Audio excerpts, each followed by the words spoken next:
Hello, my name is Colin Parker, and I'm here today for your episode of Culture Shock. On today's episode, I'm going to be reviewing a part of an album. I know that sounds very strange. I've already done my review for California, but I actually think I'd like to put out the deluxe version first. I'd like to address the second half of music that came out before the first half that came out. Just because the first bit, I think, has a lot more extensive notes, and in my opinion, on the overall package of the entire album, the best song that they wrote is on that first part. So I'm going to save that as a best for last. So the way that this review is going to work is it's going to be a little bit different than the way I've done other reviews, such as the review for the Foo Fighters album. I'm actually going to do this one by ranking the songs as opposed to going down the list in order. The reason for that is that I kind of have a little bit more stronger opinion on some of these songs. Some of these songs I'm not into. That being said, I'm obviously still very much into Blink-182. The last thing I'll say about the way I'm going to structure this is I'm going to start with the second best song on the album, work my way backwards through the worst song on the album, and then I'm going to do my number one song on the deluxe version of California. Overall, I think, though, that the project itself was very smart. A lot of the times when you put out an album, especially when you're a part of a record deal, is you're not allowed to promote something else or put out another album for a certain number of years. But by making an extended version of the album, you're putting out a whole new album, but yet still being able to recoup on the money that you got the advancement for on the first album. Honestly, it's a smart way to go about it. Also I think it kind of helps keep some of that excitement still based around one title, even though you're still getting new music. So we're going to start with, to me, what's the second best song on the album. For me, the second and third song, for best rather, kind of tie. I think it kind of actually depends on the day, determines how I feel about which song I'm going to put as second. But for today, I'm really feeling the song Good Old Days. I feel like we're really back in that follow-up to Enema of the State and Take Off Your Pants and Jacket. Although not a straightforward, rocking, kind of, pop-punk kind of music, it's definitely a little slower. I just feel like it's more mature, though, and I wanted to just, it wanted to be just a little bit more serious than a song about sex or a dick joke. Mark sounds really fucking good in this song, too. This is one of his strongest vocal performances, I feel like, really on either album between California or California DLX, Deluxe, whatever you want to call it. And I really feel like there's some really tight harmonies between Mark and Skiba, Mark and Matt. I shouldn't switch back and forth, but I generally just call Matt Skiba.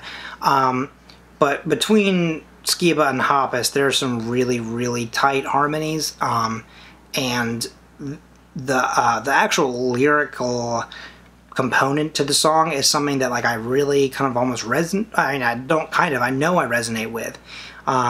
I just feel like this was another example of it's Blink, they're back, this is Blink-182 to me.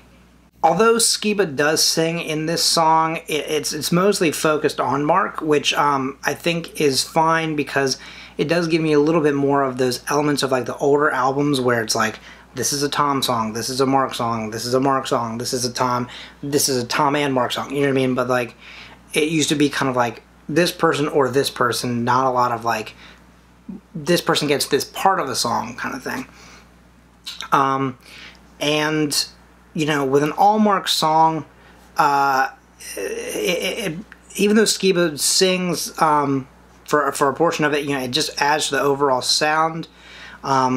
He just has this ability to float these high notes, and he just makes things sound so easy. And I'm sure some of it is, effects and compressor and a little bit of tuning, but at the same time, even when I see them live, Skiba is just singing these notes all night long, like it's just, you know, water off a duck's back. And it's just impressive. Travis doesn't necessarily have any major drumming in this song. Like, there's no crazy fills or any kind of, you know, huge patterns. But his drumming is just always so on point. He fills every moment in a song in, like, a way that I truly don't think that anyone else can. There's, like, to me, there's no doubt about it that this is, like, that this wouldn't sound like Blink-182 to me, though, if it weren't for his clever little, like, bits and pieces that he throws in there, like the small patterns and some kind of quick switches. And also, like, during the bridge, like, the sound of the snare is just, like, I don't know how to describe it, but it is the most Blink-182 drum-sounding sound to me, and it sounds, like, just so damn good. Like, I love it so much. I love the sound of that, the punch in that snare there. It's just, it's so good. I've also realized now that I've said between songs 2 and 3, those two kind of switch back and forth. I actually meant 1 and 2. So now, you'll see why, though, later. When I get to the number 1 song. Don't worry about it. For song number 3, I feel like normally I'd have a song like this lower on the list, just to be kind of like more fair to like the full length, tracks, you know. But this one was just so much fun that like I couldn't help but put this one up higher. Even though we were just talking about the maturity level of, you know, Good Old Days, it felt like such a good way to just do a 180 and go back to like the time of like the charm of Blink from like the Mark, Tom, and Travis show, which by the way is like an incredible album. You know, the short little joke songs that just kind of add in some extra, that just add in more fun. So songs like Can't Get You More Pregnant, which is the song that I'm putting as number 3 here, it just brings you back these feelings of like, man, these guys are just having fun in every moment. And I think that's very important. It really wouldn't be Blink if someone else came in and wasn't able to hang and wasn't able to be fun and have fun. Seeing them live definitely proved to me that like Matt is like a perfect fit for this band. We'll discuss like the Matt and Tom thing on some other time. Maybe in this video, but we'll see. Song number 4 for me is the song Wildfire. Now, I don't know why, but the first time I heard this song, I didn't actually like it that much. The second time I heard it, I kind of wanted to continue to not like it as much. But like the more that I heard it, I kind of was like, how can I continue to hate this song? I mean, it's so catchy. Like, it's unbelievably catchy to me.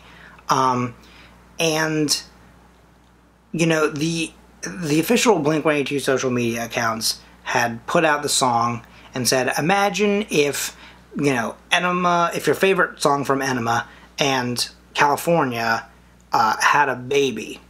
That's this song. And I agreed to that to a certain extent. I do think that you have to add some sprinkling of Alkaline Trio in there, but I mean, it has Matt in it, you know what I mean? So it's like, it's gonna have some of his personal style in it, obviously. There's a portion in the song that goes, they said I'd never make it, watching me fall, all the time I wasted, learning to crawl. But when they get to the part of, crawl from the ashes as this world comes crashing down, reminds me a lot of the song, the sound of the Love Love Kiss Kiss album, you know, by Alkaline Trio. I mean, like, very, very strong Alkaline format on that part of the song. To me, this is kind of the new Feeling This song of like the post DeLong era. It is a song that clearly has all the layers and like the it's not around, obviously, because they're not singing the same parts, but like it's a structure, right? You know, the same way that Feeling This does. And this is clearly like the newer version of that for them.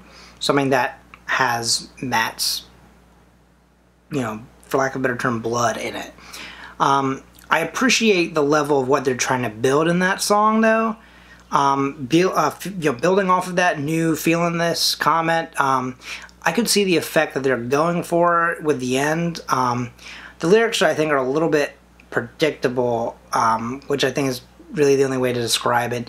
It's more of a comment that Matt Skiba has written some incredible lyrics in his day, and I think that, like, the way they wrote this album was very different. They wrote it at a much faster pace.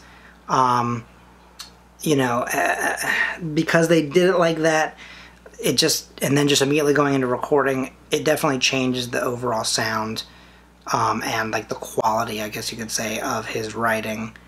I think he's written better stuff, but that being said, the overall package of the song, spot on. Okay, so song number 5 for me, or the 5th best song, whatever you want to call it, is the song Parking Lot. This is a pretty fun song. I do think it's a classic feel-good song. It's a little like, fuck the man sort of deal. A lot of that, like, teenage angst, and it's time to move on and talk about new things, though, sometimes for me, so it can kind of strike a weird chord, but at the same time, it struck a chord with me. I thought back to, like, my own personal experiences of my youth, and even though I'm not a skater, it connected with me for a moment. But, like, kind of like I said earlier about another song, I mean, it's just so catchy. Like, how could it not be this high up on, like, my breakdown, and my countdown, I guess, or whatever you want to call it. Song number 6 for me on this list would be Don't Mean Anything. We're getting into, like, the lower half of the album. I think there's some aspects of this song that are kind of tough to pinpoint a feeling on. The chorus is catchy, but it doesn't feel as heartfelt as most, like, Blink-182 songs do. This feels like that, like, pointless pop punk of, like, many bands that, like, wish they could be Blink-182. Look, I love Feldman, and I love his work with Goldfinger. And I think his, work with other bands is fine, but, like, I think Blink-182 is, like, the wrong band to really cash, like, your pop chips in on. Like, this really has, like, the sound of, like, a bad radio pop punk song. And part of me wants to like it, especially, like, with, like, the deeper intro with Hoppus, but the rest of me knows that there's, like, something about the formula of this song that, like, just doesn't really work for me. I suppose that's why it maybe didn't make the initial cut. I know some of these songs technically came after, but I'm assuming this was a song that was supposed to be in the original cut and didn't quite make it. So I think it kind of makes sense a little bit here. For me, song number 7 would be Long Lost Feeling. I think the fact that there's some catchiness to every track on this album is still a testament to Blink-182. Like, I feel like the last few songs aren't really songs I necessarily like, but I mean, I still think I like, for the most part, I think I still like most of them more than I did almost anything on Neighborhoods, and personally, on anything of the self-titled album. I know some people really, really love that album, but, like, I really, it just, definitely not my thing. But just as a friendly reminder, like, this is my personal opinion. Like, I'm not going to tell you you suck for thinking that that album is good, but to me, it's not. So if either of those albums are your favorite albums, just know that, like, these are the kind of, personally, the kind of endeavors, like, I found it hard to really get into. But I can understand why they would be your favorite, if that helps. The melody of this song from, like, start to finish, it is catchy. There's no way around that part of it. And I can't help but sing along with it, but it just ends up kind of being a little lackluster for the rest of it. There have been other good slow songs by Blink-182. I think this is a fine ballad. When Matt and Mark are singing the second verse, I feel like I like the way that their voices kind of balance together. But then after that, I feel like it just doesn't build to where it really, like, brings it home. It feels like it like just kind of stalled in the driveway. Close, but not quite where you expect it to end. Number 8 on the list for me is the song Misery. When this song came out, I was actually a little bummed. I like the way that the beginning, like the instrumental tracks sound, you know, for like the start of the song. But like starting with like the There's a Halo in the Distance portion, we kind of go back to that like radio pop sound. And it just doesn't feel like Blink to me. That being said, like, you know, both Matt and Mark sound really, really good in the song. Like, their singing is very on point to me. And I do think that, like, for a musical performance, it's still pretty tight. I do think that it's important that even when it's not exactly a hit for me, there's still something that I can appreciate from it. Also, I will give one piece of benefit of the doubt for, like, a radio pop sound. The harmonies are still pretty solid. It's more pleasing than half-assed stuff that I, you know, have heard from today's like music industry. But still, this song just isn't quite there for me.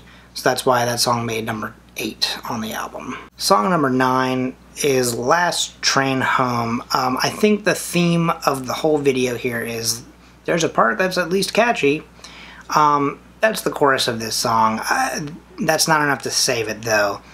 The verses feel so forced. It's just, it sounds like the type of experimentation that was mentioned for Los Angeles, the song from the first like version of the album, and it just doesn't sound like Blink-182 to me. It doesn't sound like Plus 44 or Alkaline Trio either though, before anyone can like try and throw something in there about that.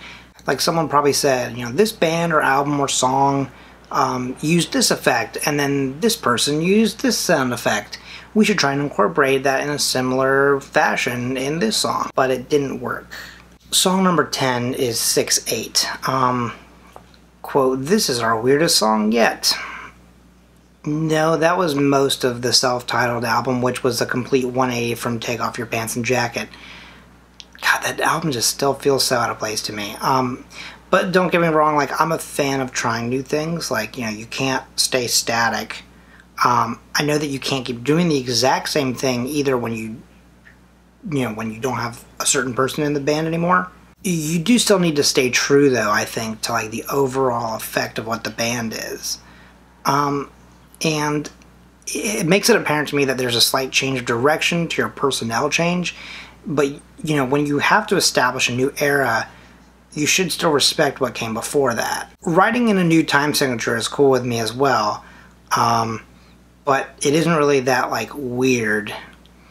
It is weird that this song seemed like a contender at any point. I mean, I mentioned that it's in the same vein as Los Angeles, but this was way further in that vein, I feel like. It feels like if a Plus 44 song went off the rails and had, like, sloppy makeouts with, like, the subpar songs of Fall Out Boy.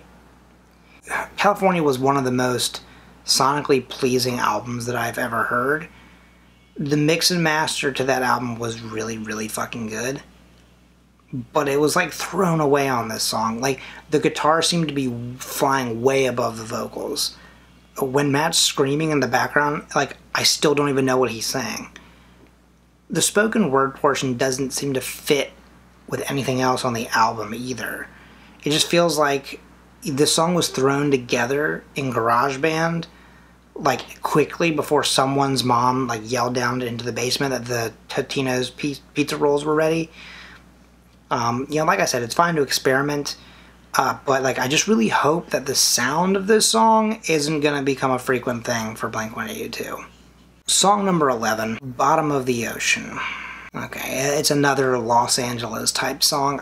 I guess you can see why it's on the bottom for me, but like the clapboard, and it just feels like this is a song that's going to feature like Katy Perry and then Drake or something, because pop music on the radio used to be all sorts of like awful combinations. The song is just like, it's really hard to put into words.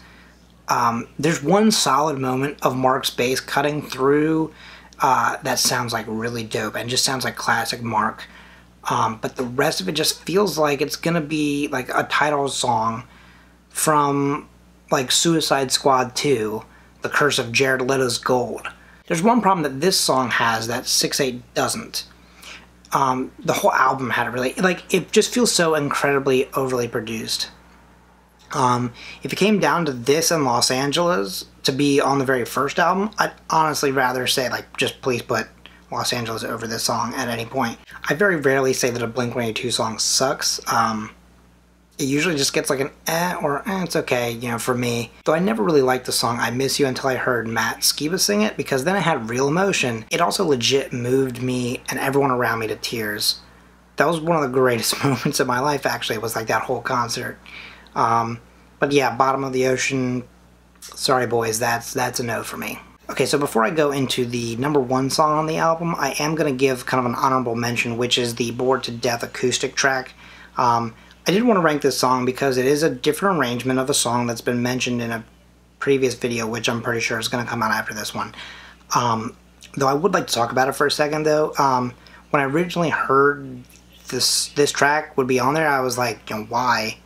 You know, Bored to Death as good as it is, but I think, you know, maybe I like this version better than the original. I really love hearing Travis play, but I gotta say, I really dig that it's not sung up the octave or, like, you know, really up high. The pitches were really solid, and almost hypnotic for a couple moments. The live aspect of it probably also adds to the overall effect, but I think that's a rare moment of Blink sounding like Blink without Travis. Matt and Mark sound really good together, and I like the low-key, like, energy in this. Like, it's a very high-key emotion, or high-energy emotion, rather, but, like, low intensity, for lack of a better description. You know, like, it's a little bit more intimate. I really like the arrangement, and in my humble opinion, more of their songs should be performed a little bit lower, especially when playing live. I think the guys sound better when they aren't having to constantly try to hit these super high notes, and maybe not risk not being able to hear it or, like, running out of breath to sustain that kind of note. So now let's get to the #1 song on the album. This was the song that I meant to say, it kind of flip-flops back and forth for me with the second best, which is, you know, Good Old Days. But this was a song that, like, I really wish had been on the original release, like, hands down. And I think that's probably why it's usually #1. I think the song I wish I'd really originally, like, replaced Los Angeles or California on the original version of the album.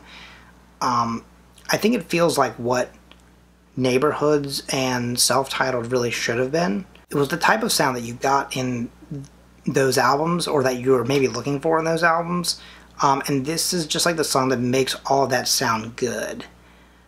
It's, you know, it's got bigger builds and fall-offs and additional instrumentation, like with the piano parts and, like, lower, higher.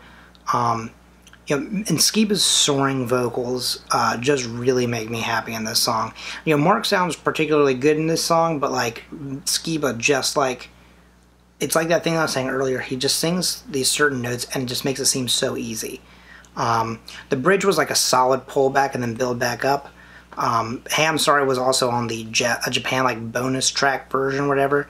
So I technically did hear this before other songs, but, like, Hey, I'm Sorry is just literally, like, I don't know how to describe it. It's just the best song on this version of the album. At least that's my opinion. What's your opinion on this album, though? I would love to hear what your ranking of the songs is. So please reach out to us. But in the meantime, so here are my closing thoughts. At the end of the day, I love Blink-182.